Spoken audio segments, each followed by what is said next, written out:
Wow, wow, wow. Greetings to all of us this day. I'm so grateful to God for the gifts of life and for coming your way again this day. If there's one thing that always makes me to be grateful to God, it's when I am privileged to see a day like this. Or whenever I am privileged to see a day like this, I'm always optimistic because I believe God is having a package for me. I believe that so much. So I bless His name so much for this wonderful day and for this privilege to share with us again. I want to believe that wheresoever you are on the face of the earth, by the grace of God, you are doing so well. I bless God for you, and I say you are most welcome this day. Today I will be sharing with us on something very, very wonderful. How to communicate honor to the opposite sex. That will be what we'll be dwelling on this day.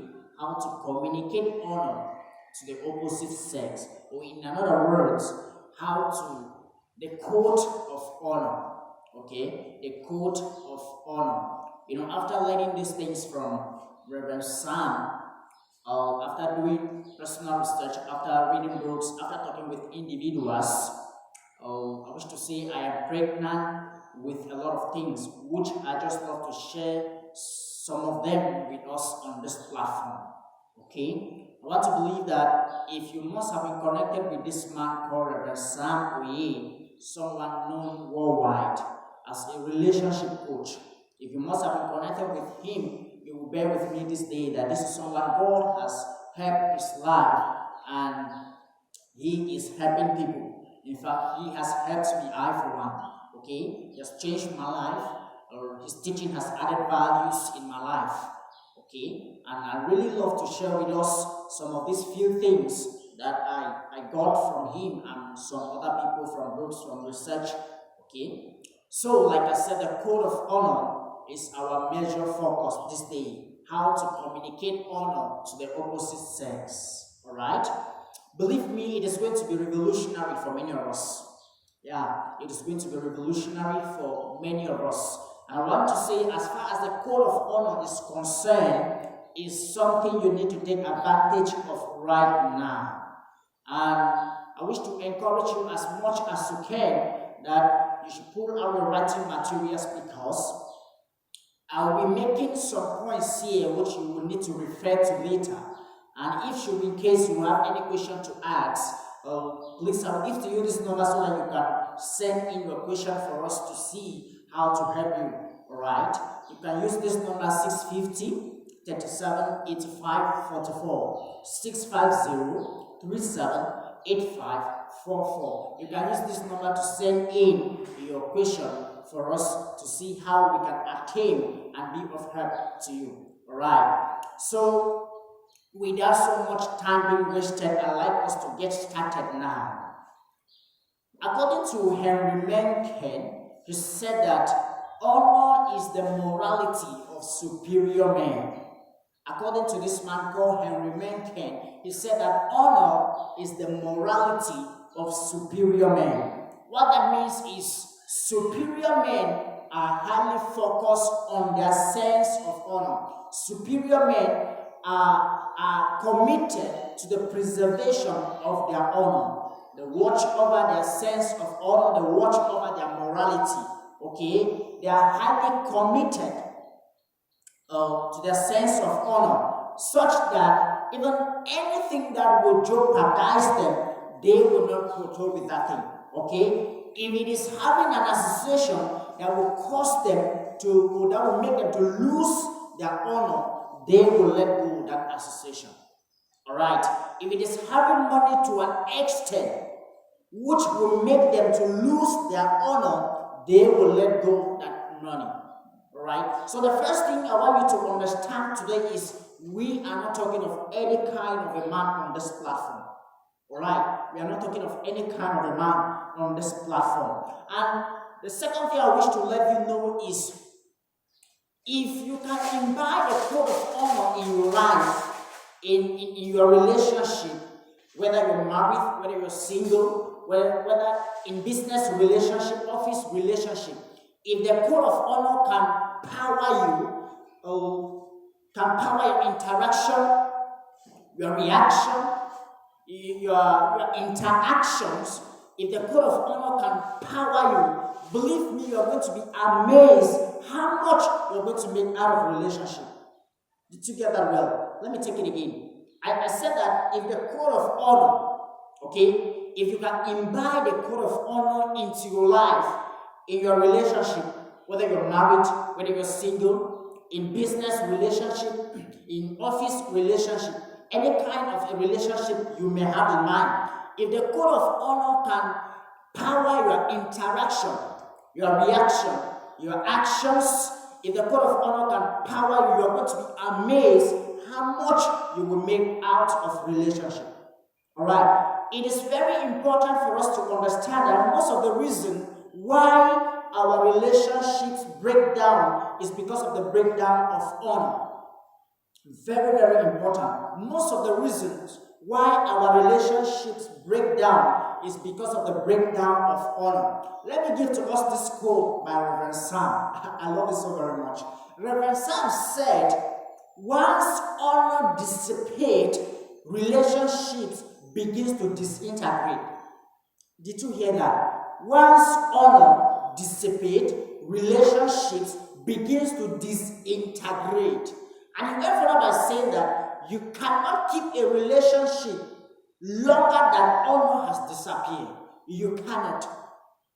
Okay? You cannot keep a relationship longer than honor has disappeared. So having said that all, it is critical for you to understand that relationship, honor is the morality of superior men. What that means is this, that superior women, superior men who hold themselves in high esteem conduct themselves in the most honorable way. Did you hear that? Superior men, superior women who hold themselves in high esteem conduct themselves in the most honorable way. Yeah. Ministers of God who command respect. Hear me well, I didn't say those who command crowds. Okay? A comedian can command crowds, a musician can command crowd, but I'm talking of ministers of God who command respect. If there is one thing about them, those who command continuous and consistent respect is what I call honor. Nothing less, nothing more. Those who command a continuous and a consistent respect is what I call honor in their life. Nothing more, nothing less. Alright, so let's see another point of honor. As far as honor is concerned, I want you to get something here. As far as honor is concerned, honor pushes away from you men and women of lesser character. That is what honor does. Honor pushes away from you men and women of lesser character. That is what honor is able to do. Okay? Honor attracts honor. Honorable men attracts honorable men. What that means is when you traffic in the world of characters, when you traffic in the world of honor, what happens is you attract only those who are having honor. Simple. The Bible says, go away from the presence of a foolish man when you perceive not in him the lips of knowledge. That is the Bible. Okay? Go away from the presence of a foolish man when you perceive not in him the lips of knowledge. In essence, it's just saying that honor attracts honor. Honorable men attracts honorable men. Please listen to this proverb. It says, 100 years cannot repair a moment loss of honor. Let me take it again. 100 years cannot repair a moment loss of honor. What does that mean? When you lose your honor, it will take forever for you to rebuild that honor back. I don't know if this has ever happened to you or you have ever experienced it. Like, for example, there are some men who holds you in high esteem in their life. Or there are some men who hold them in high esteem in your life. And maybe based on one or two things, they happen to lose that honor that you had for them. You realize that it will take time for them or for you to rebuild the honor that they had for you. It will take time for them to rebuild the honor that you had for them. Okay? So this quote, this proverb is simply saying that it needs hard work for you to rebuild honor. That's why it is being stated that 100 years cannot repair a moment lost of honor. Lost of honor. It is very, very complex. Okay? There are some people that even if you happen to lose your honor before them, you cannot build that back. You cannot rebuild it. Whether you go up, whether you come down, you cannot. So it is very, very important for us to understand that we should not even lose our sense of honor. That is why from the beginning I said that honorable men, superior men are committed, okay, to the preservation of their honor, such that even if it is having an association that will cause them to lose their honor, they will not. Even if it is having money to an extent that will cause them to lose their honor, they will not. Okay, they will not. Because 100 years cannot repair a moment loss of honor. 100 years cannot repair a moment loss of honor. So it is important for us to understand, if you are married and you want to keep your marriage for a longer time, if you are in a relationship and you want to preserve your relationship, please never lose your sense of honor.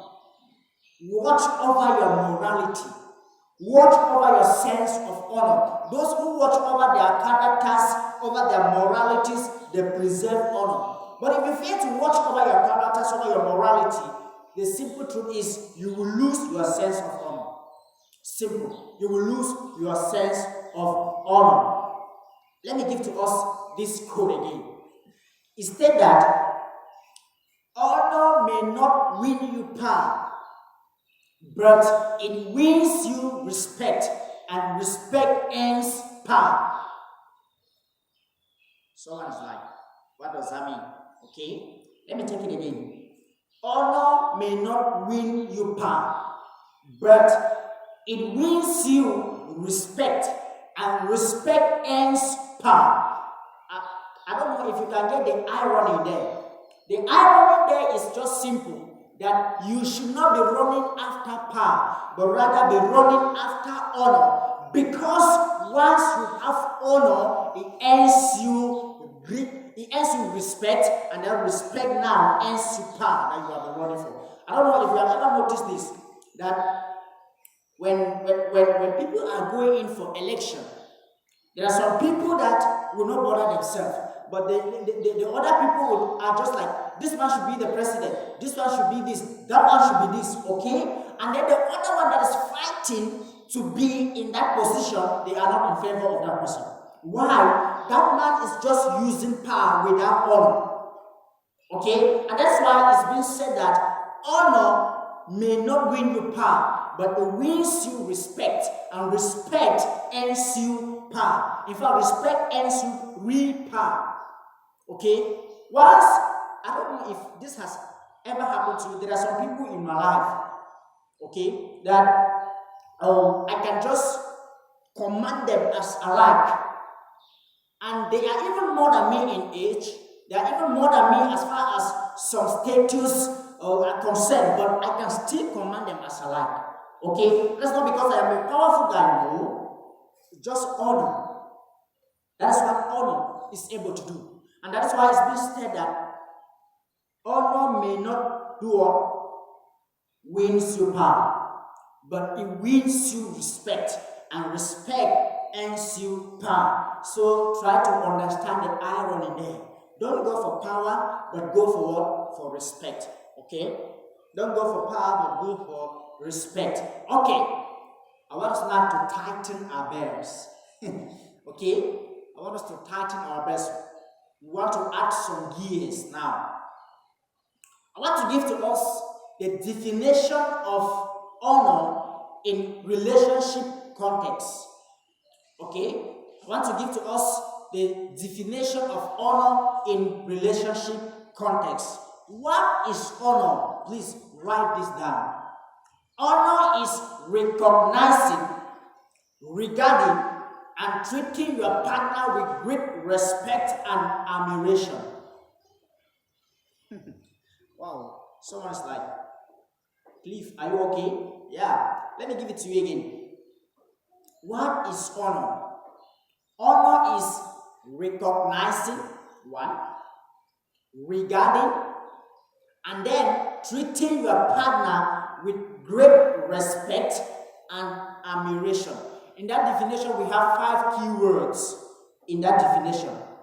Okay? The first one is recognizing, regarding, treating your partner with great respect and admiration. In layman understanding, what does that mean?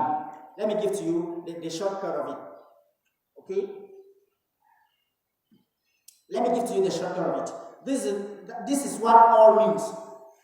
We said that honor is recognizing, regarding, and then treating your partner with great respect and admiration. In simple understanding, it means that you should make your partner to know and understand very well that he or she is not an object to be related with, but a person to be adored. Okay? Let me take that again. It's simply making your partner to feel, to understand, and to know that the person is not an object to be related with, but a person to be adored. Did you hear that? It is important for us to understand here that human beings are not machines. Human beings are not tools to be used. Human beings are not props. Okay? Like women, please, let me say this. Men are not machines that you will just sit and you are just demanding, I need this, I need that, I need this, I need that. No, they aren't machines. And men, it is critical for you to understand that women are not told to be used. They ought to be loved. Okay? So the definition of honor is simply making us to understand that it is loving human being and then treating them, respecting them the way they are. Okay? The way they are. So, I want you to understand that it is very, very important. A code of honor, recognizing, regarding, and treating your partner with great respect and admiration. That is what honor stands for. For instance, if my partner values hard work, okay?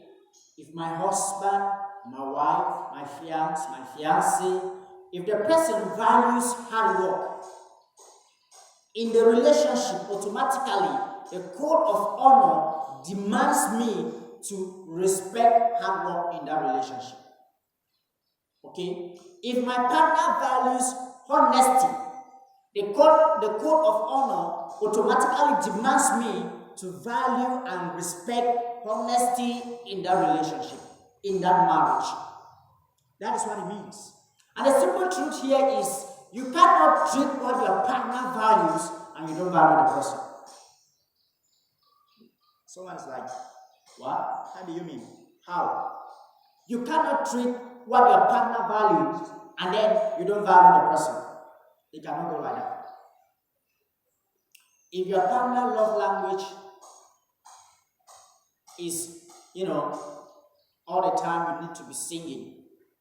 All the time you need to be like, just singing, making her to be happy.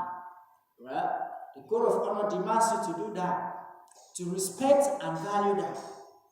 If your partner apology language is, maybe you kneel down, the code of honor demands you to respect and value that. And I said that you cannot value what your partner, you cannot respect what your partner values, and then you don't value the person at the end. It cannot go like that. It cannot go like that. That is, let me say, it's the appropriate and expected standard of behavior in a well-defined relationship. Okay? It's the appropriate, expected standard of behavior in a well-defined relationship. Honor. Nothing else but honor. And as far as that is concerned, I want you to understand something. As far as this appropriate, expected standard of behavior is concerned, in a well-defined relationship, okay, there is this sad part of it that maybe your partner, your husband, your wife, your fiancé, may be that person that will not actually write this expected standard of behavior down. The person may not write it.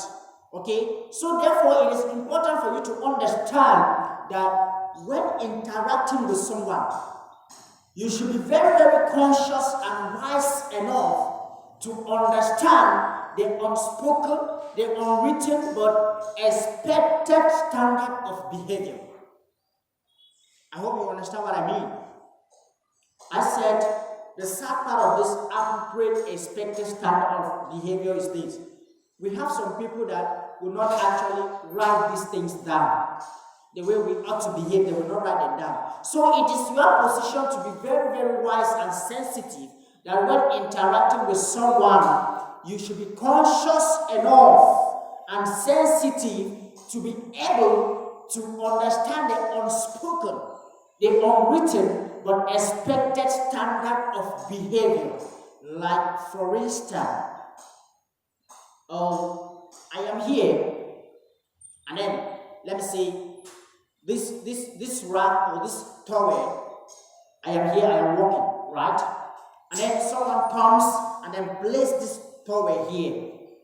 Just by my reaction, the way I will react immediately, this towel has been placed here.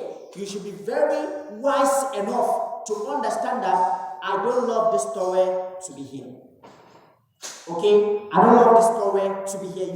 You should be very, very vigilant to understand that. Like, let me give to us this story. Some years back, my first day that I went to the airport, when they opened the gate for us to enter, we entered the airport, and then I noticed a kind of a behavior that was appropriate. I noticed that people there, people were sweating, but they never just wipe the sweat anyhow. You will see people just standing like this, okay? Just doing like this. In the airport, just make it like this.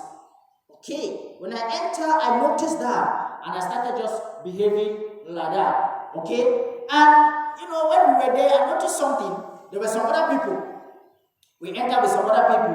No, they were not related to those people. But those people were not conscious of the appropriate and expected standard of behavior in airport. When they enter, they were sweating too. They were just there, making like this, just wiping the thing anyhow. And then I saw how people were just looking at them. They were like, are these guys normal?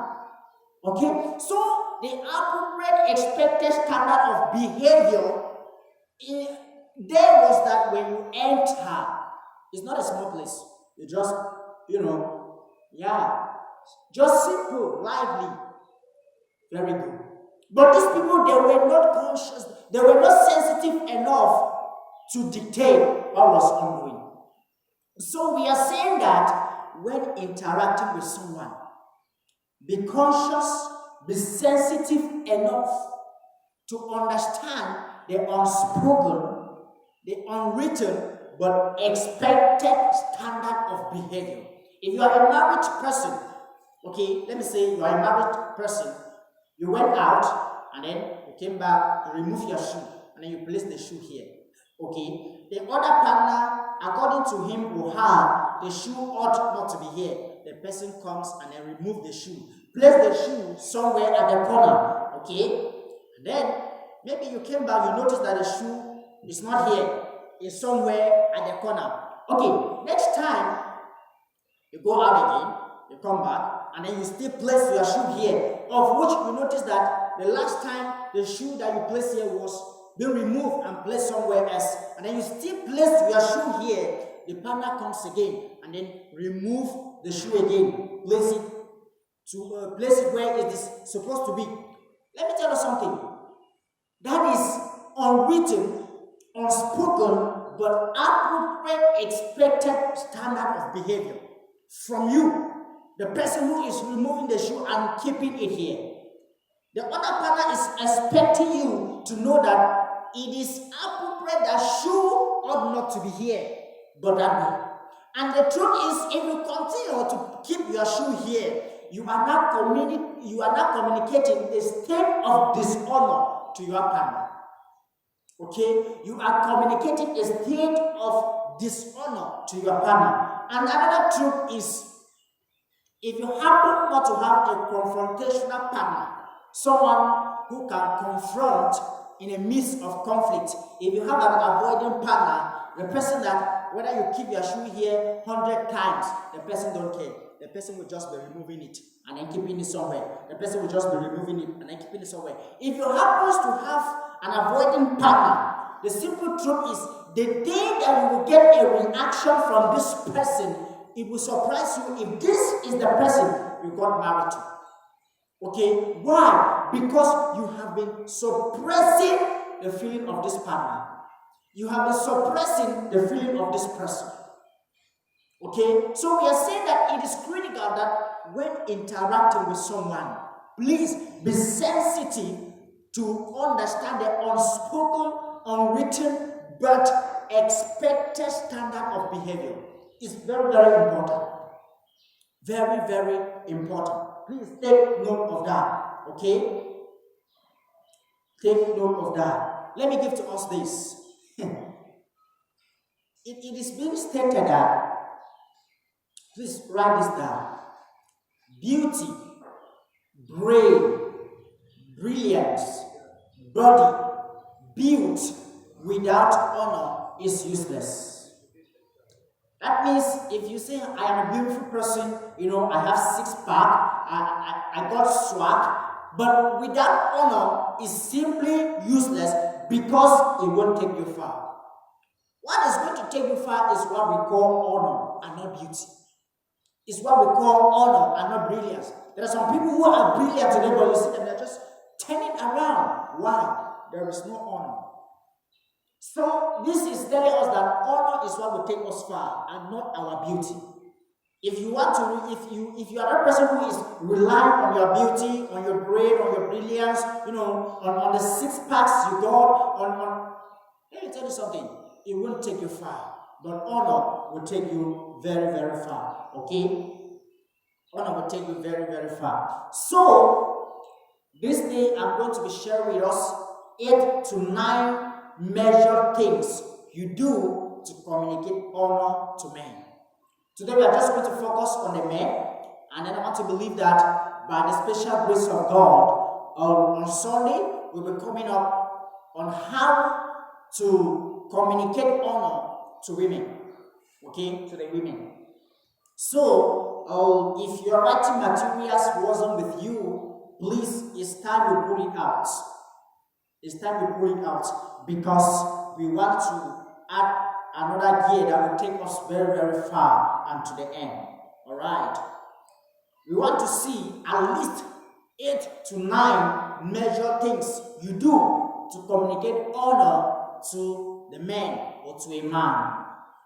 Alright? Before we get to that, let me give to us this quote by Reverend Sam. I love it so very much. Reverend Sam said, once the code of honor, whether written, whether unwritten, whether spoken, whether unspoken, once the code of honor is violated, relationships begins to disintegrate. Did you hear that? Once the code of honor is violated, whether written or unwritten, whether spoken or unspoken, once the code is violated, relationship begins to disintegrate. Please take note of that. Take note of that. So, I want to give to us the very first point this day. The very first point that I want to give to us on how to communicate honor to men. What do you do that will communicate honor to men? The very first point I want to give to us this day is this. Never interrupt him when speaking. Very, very important. Never you interrupt the man when speaking. If you are a woman, I don't care to know how foolish and stupid is what the man is saying, but never you interrupt him when speaking. I know you are a lawyer, very well and good. I know you have been trained as a public speaker, but as far as you are in a relationship, as far as you are married, you shut up your mouth when the man is speaking. You shut up your mouth when the man is speaking. You never interrupt him when speaking. Allow him, no matter how foolish, no matter how stupid, what the man is saying. Allow him to finish expressing his thought. Allow him to finish straying his thought. Okay? Never interrupt him when speaking. You will love the result. The simple truth here is, we as women, most often, we always conclude that from the beginning of the man's speech, we conclude that we know what the man is going to say. We know how the man is going to end his thought. But hear me well, let me give to us this secret about men. As far as men is concerned and they are talking, never you conclude them from their beginning. Because midway, the man can switch the conversation and land into another destination. Okay? The man can switch the conversation and land into another destination that you never expect. So never you conclude a man from his beginning.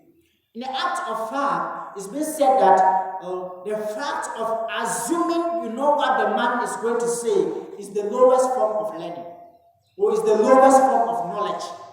Okay, did you hear that? The fact of assuming that I know what this man is going to say, I know how this man is going to end.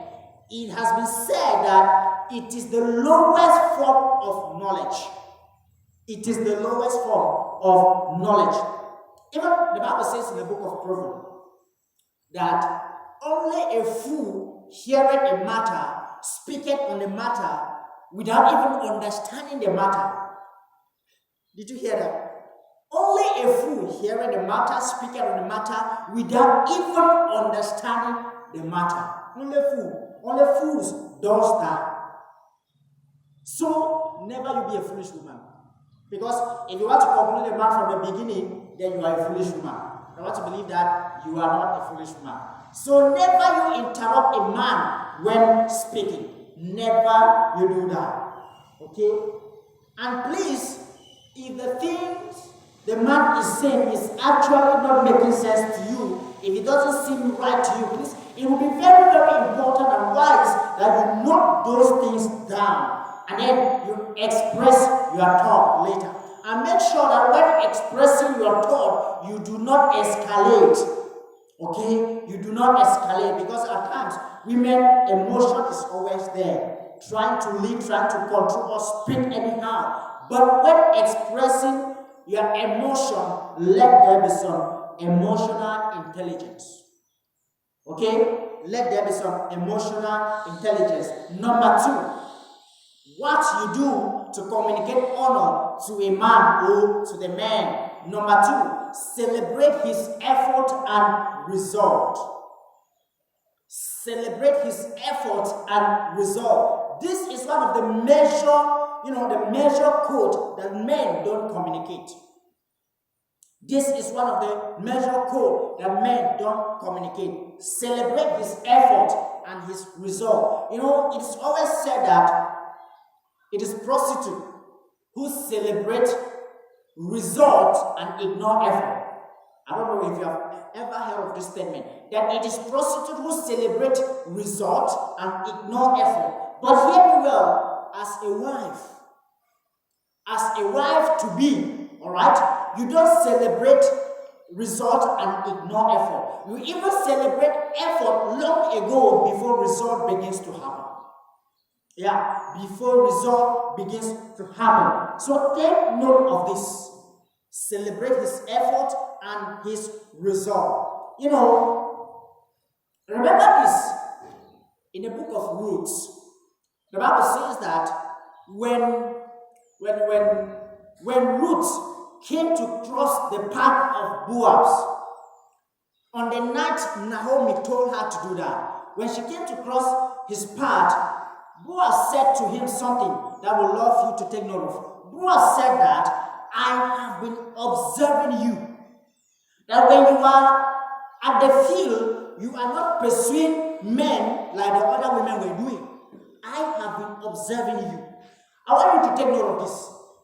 Men are good observers, okay? They are good observers. When we are bending our head down, walking, struggling, striving, don't think that we have lost focus. Not at all. We are observing your investment in our lives. Okay? We are observing your investment of encouragement. When a man is still trying to be a career, when a man is trying to have money, when a man is struggling, laboring, the man is watching what you are saying about him. The man is watching how you are reacting towards him. Okay? Don't think that our heads are bent down. We are observers. We observe very well. That is why Boaz said to Ruth, I have been observing. Please take note of that. I have been busy working, but I have been observing that when you are at the field, you don't play with men like other women does. So I have been observing. Take note of that. Take note of that. When we are laboring, we are watching what you see, how you react towards us. When we are trying to be career, when we are trying to have money, we are watching, we are observing your investment of encouragement. Okay, we are observing your investment of encouragement. All right. Another thing here is, let me put it this way. If you are married, you are a married woman, and then your man comes back and he makes a statement like, I am so exhausted. I just need to have rest. I just need to go and sleep. Please, married women, listen to this. I know it may shock some of us, but please listen to this. It is what I have learned from Reverend Sam, someone who is married for about 19, going to 20 years today. I have read from Reverend Emmanuel and other ministers of God that they have testified about this. It is the secret about men that some of us women, married women, we don't know. And you that you are still in a relationship, take note of this. When your man comes back home and make a statement like, I am tired, I am exhausted, I just need to go and have rest. Please, don't really say, honey, go and sleep, go and have rest. No. That is not what you are supposed to do always. Okay? That is not what you are supposed to do always. When a man says, I am tired, I am exhausted, the man needs your sexual assistance. Because nothing rejuvenates the man to go out there again like your interaction with him. Let me take that again. When the man says, I am exhausted, I am tired, please, married women, please, you that you are preparing to be married, take note. Don't always, listen to my choice of words. Don't always, I haven't said kill your man with sex. No.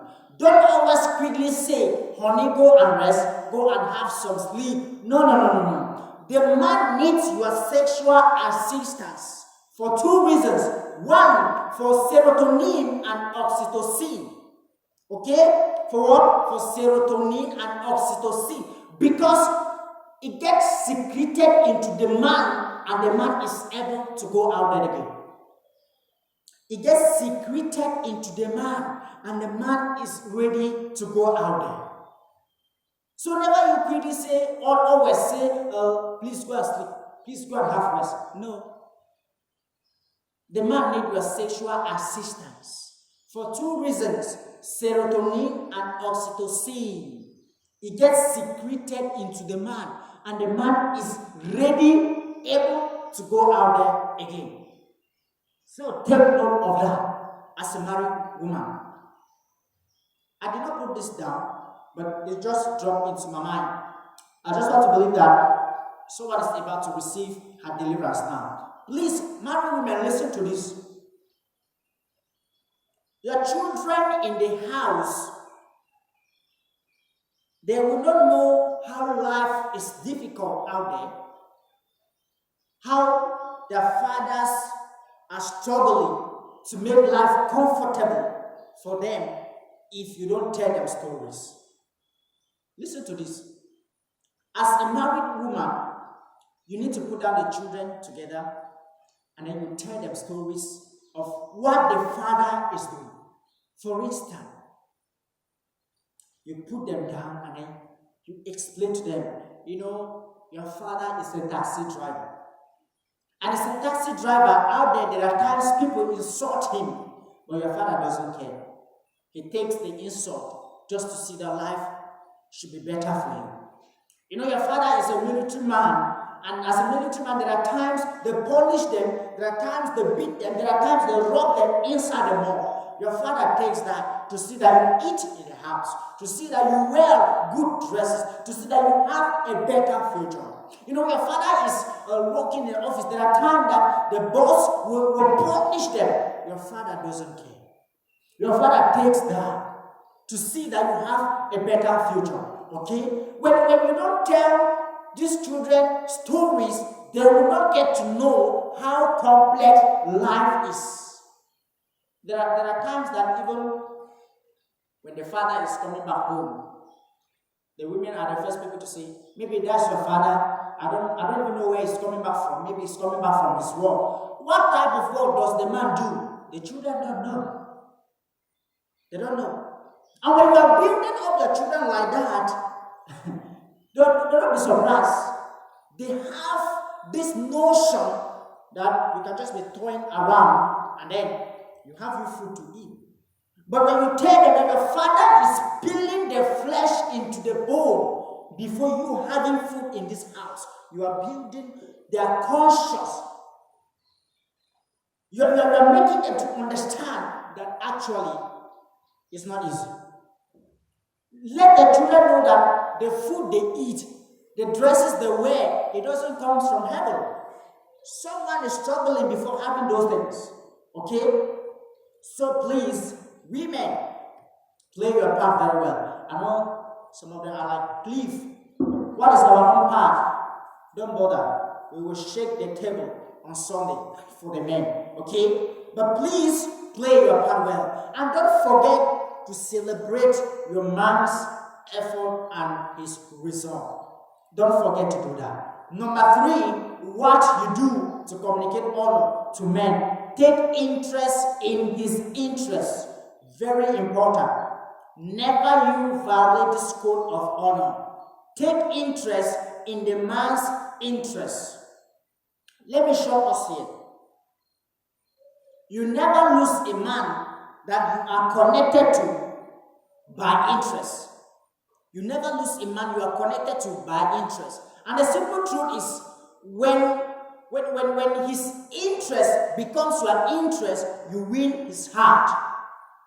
Did you hear that? When his interest becomes your interest, you win his heart. Let me tell you something here. The secret about men. Why do you win the man heart when his interest becomes your interest? Why? Because the first thing that the man was exposed to was work and not wife. Get that very clear. The man was not exposed to first wife, but he was exposed to what? First. And that is why when his interest becomes your obsession, his heart becomes your possession. Okay? Take note of that. When his interest becomes your obsession, his heart becomes your possession. Take interest in the man's interest. Very, very important. Very, very important. Never you violate this code. The man was not exposed first to woman. He was exposed first to work. So that's where the man's interest is.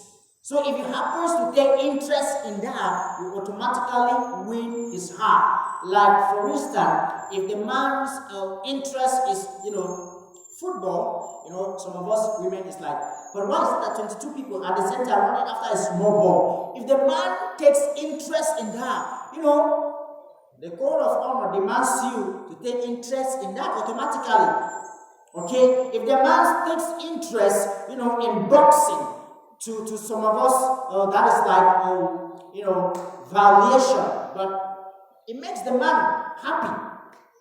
It makes the man happy. If the man loves boxing, seeing how John Cena is doing all the light, you just join him for the sake of your life, for the sake of your love. And then you realize that at the end of that, you can switch into another thing, and then you have a better thing to talk about.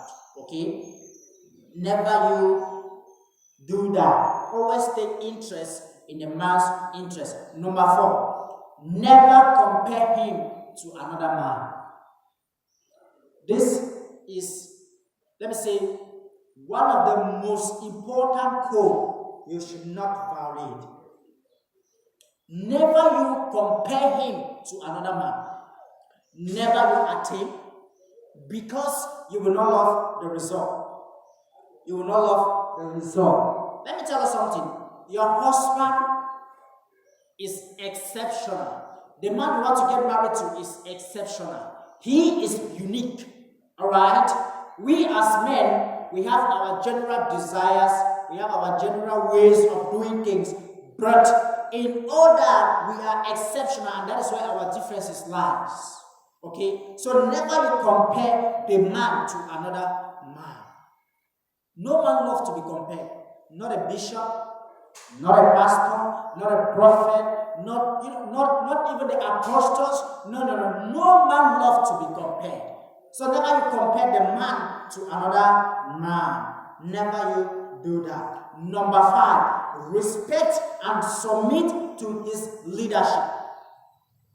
Let me quickly say something here before women libation comes in. Submit, respect, and submit to his leadership. There is one thing here that I want us to understand. We were created equally but differently.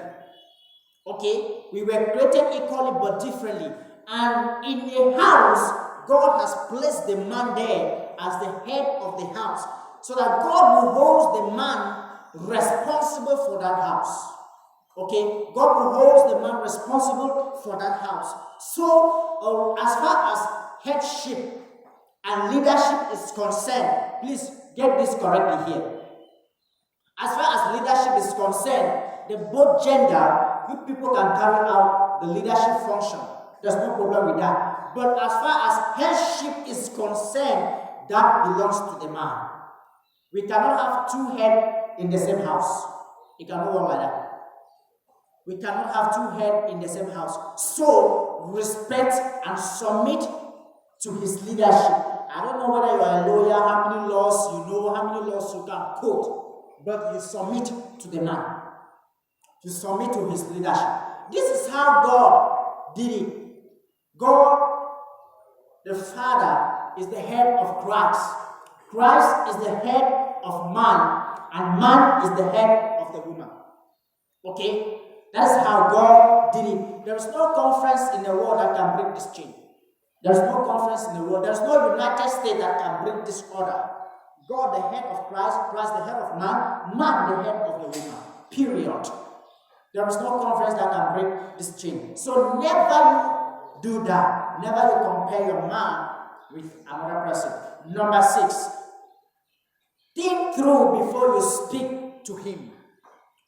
Think through before speaking to him, or think through before you speak to him, all the same. Never you violate this code of communication. I know we women at times, emotion is always there. We love to do, the way that comes, that's the way we voice it out. But please, you think through before you speak to the man. Because, let me tell us this thing. Men are possession of words. Men are what? Possession of words. Actually, you may not think of what you are saying, but the man is going to think of what you said. Okay? And immediately you speak and the word drop, the man will love to find the Greek meaning of what you said. The man will love to find the Hebrew meaning of what you said. Why? How come? Okay? Men are possession of words. And in the process of thinking the Greek and the Hebrew meaning of what you said, anything can be done at any time. Damage can happen at that time. Okay? So you should better think through before you speak to the man. Don't let your emotion control you. Because you feel as to speak and then you slap the man because the man is short, you just slap him. Not at all. I remember some years back when we were walking, this is so funny somehow. A man happens to slap another worker. And when they summoned them in the office, they were asking the guy, why is it that you slapped the other man? And the man said that it was an accident. He just surprised the hand on his face. The question is, how can that be an accident? You see, that was the result of emotion. The man said that was an accident. He just saw his hand on the man's face. Emotion. And there are times that we women, we are like that. You feel as to break the plates in there, you break them. You feel as to slap the man, you slap because you can beat the man. Not at all. Not at all. Please, you think through before you speak to the man. And have in mind that men are possessions of words. Immediately your words drop. We want to know the Greek meaning of that word. We want to know the Hebrew meaning of that word. So you better think before you speak to the man. Number 7, never you disrespect him publicly and privately. Never you disrespect him publicly and privately. And as some women are saying, but leave. Some men are just grossly irresponsible. Yeah, I know, but that's not the general notion of men. Okay? And never you forget, we are not talking of any kind of a man on this platform. We are talking of men with honor. And we are saying that men with honor, you don't disrespect them publicly and privately. You don't do that. No matter how you feel. No matter, you don't disrespect the man before your family members, before your friends, before your classmates, No. You don't disrespect the man publicly or privately. There are some of us, when the man is speaking, we just feel like, when we sense that the man may not speak the right thing, or the man may not speak correctly, we just jump into the conversation and then we take over. No. You don't do things like that. That is so disrespectful. You don't take decision without informing the man because you feel you have money, because you feel you are from a wealthy family, because your background is huge, and then you feel as to do anything. That is not how you as a woman you behave. When you disrespect the man publicly and privately, the man sends no honor. But when you obey the man privately, publicly, the man sends honor. Okay? Never you disrespect him publicly, never you disrespect him privately. Number 8, finally. Number 8, but not the last, sorry. Number 8 here, be friendly to his friends. Be friendly, or in other words, be friendly to those your man or your man honors. Be friendly to them. Hear me well, I did not say be their friends. Okay? I did not say approve them, accept them. Okay? There is a difference between, there's something we call alignment and redirection. In the atmosphere of let me say, in the atmosphere of acceptance, you can make them to be friendly. You can be friendly with them. Okay? So never you hate, never you use aggression to attack the people your man honors. It is not going to do you any good. It will not do you any good when you use aggression to attack the people your man honor. Because there's something about men. Men love ego.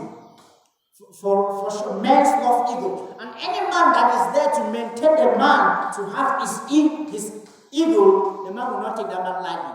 Okay? So this is the foolishness I have seen women doing. Attacking the people your man's honor. Attacking them. No. The man can likely join them to stand against you because men love ego. Don't be surprised. Don't be surprised. So never you do what? Never you use aggression to attack his men or those he honor. Rather be friendly to those he honor. I did not say be their friend, but be friendly to them.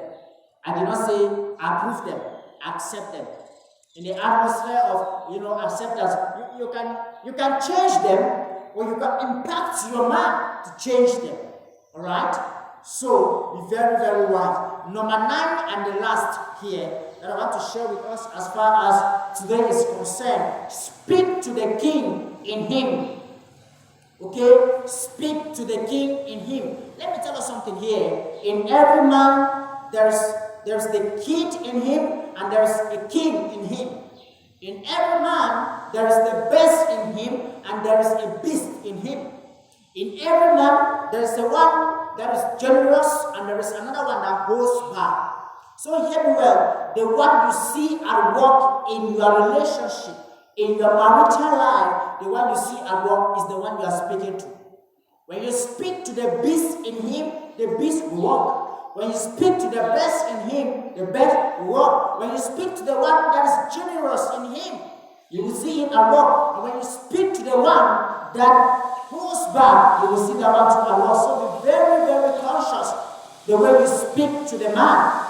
What you see in your relationship is what you are actually activating. So be very, very conscious as far as that is concerned.